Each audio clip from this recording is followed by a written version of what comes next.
Yay, we're back. We're back. Okay, we are talking about Wave 3. Yes, now Wave 3 came out last year. Yes, last year. Late last year. So, but we only got 3 of the 4. And we'll talk about you when she comes out. Yeah, no use crying over spilled milk. We're not cats. But anyway, we love ThunderCats, and the first nice, cool figure from this wave we're going to talk about is Captain Cracker. People didn't expect him, I didn't. And you know, Super7, they like to throw in some odd choices here and there, and this was quite a nice choice to have, yes. So we've got our little Captain Cracker, and I hope that means, where's the Lunatics? They mentioned on the bio. I really want Lunatics. Brian, please, can we have some Lunatics? So anyway, we've got his little bird, Polly the parrot, on here, his robot bird, and that's the first time she or he, I don't know what Polly is. The first time the parrot has been made in toy form, and it's actually quite nice to get that. We've got 2 versions of him, and I like both.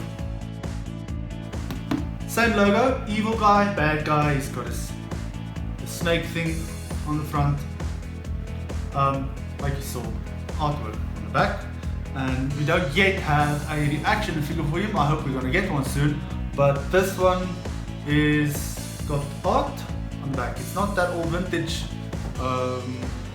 artwork with promotional store that we've got on Wave 1, which is quite nice. We've got our very first captain in the series, which is Captain Cracker. Captain Hammerhand is obviously coming a little bit later. Now, this was quite a surprise when he was revealed back in the day. It does feel like forever. This was the last Toy Fair reveal that we saw, which was in, I think, 2020, just before the pandemic struck.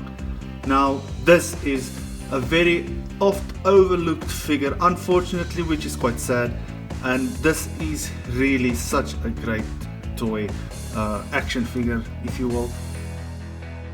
He actually works with the pins. Now that is probably because he is a robot, that it works, I suppose. He's got the pins here on the side, there as well.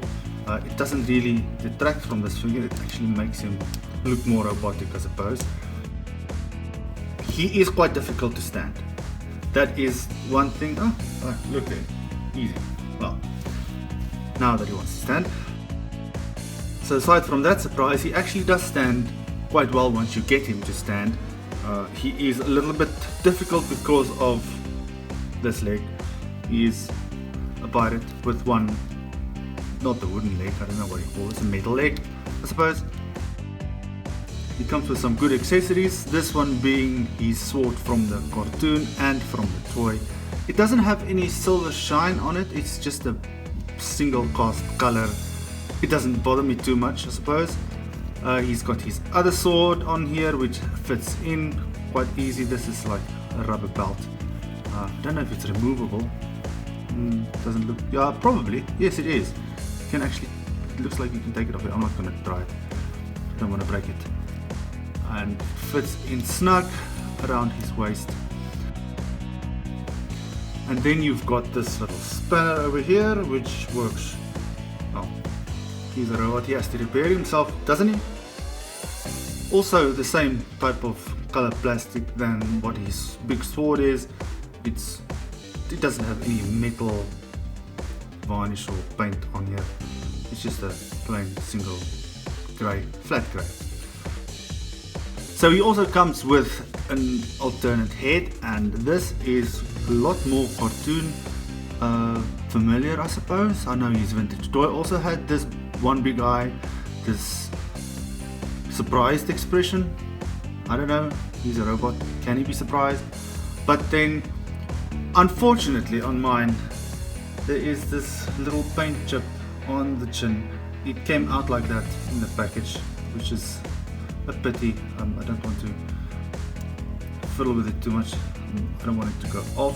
I suppose because he is a robot, it doesn't matter. he will have rust and all of that. His hat is like rubber. It's like it's just stretched over his head. It's not the same hard plastic. And this head though, I like it a lot. It is very expressive, and I never realized it up until I saw it up close. And he actually is grinning. You can see his teeth there. And I suppose because of all the photos that's done the rounds, if you didn't realize that this were two different colors, you wouldn't have noticed that he actually has his teeth bared there.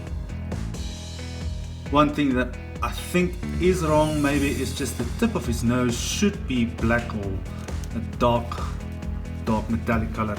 It's not like this on here. If I recall correctly, I think the prototype even had that little bit at the front. Yes, you can take a marker and just paint it black, but it's not too much of a detraction. I like his little jacket. Unfortunately, with his articulation, it doesn't really do much. It doesn't move too much. I don't know if it's stuck. It doesn't look like it's stuck, but it doesn't go too far to the front. I suppose it's because of sleeves here that's in the way. He's got the normal articulation like everybody else, even though he's got the pins on the side. That is obviously because he's a robot. And his neck is very much like the vintage toy. I had it once, and it is a little bit tilted to the front. It makes him pose a lot better, I suppose. Now here's one thing that a lot of people have been asking about, and it is this little hole here on the side of his shoulder, and that is where Polly the parrot plugs into. I didn't realize that it was going to plug in. So here's the little pin thing on the feet. Both versions of the parrot has it. You can see it there, there. The heads, oh gosh, I never realized the heads actually move. Did you guys know that? I didn't know that. I just thought, no, they're not the same, but actually the heads move. Wow, that's a surprise, and I've had it for quite a while. These heads move, yes, they actually move. That's quite cool. Well done, Super7, that's cool. The bodies, I suppose, are the same sculpt. The angle of the pin goes the same, so it must be the same sculpt. It's just the wings are plugged in here, a little bit different. These ones obviously spray out. This is a more relaxed version of the parrot. This is how it plugs in. Just push it in there back, and he sits perfectly. Now what it does is it actually does limit the articulation up and down. You can go to the front and to the back. You won't really fall off. You can also move his head quite fine. It doesn't really affect the bird. A little bit, maybe there.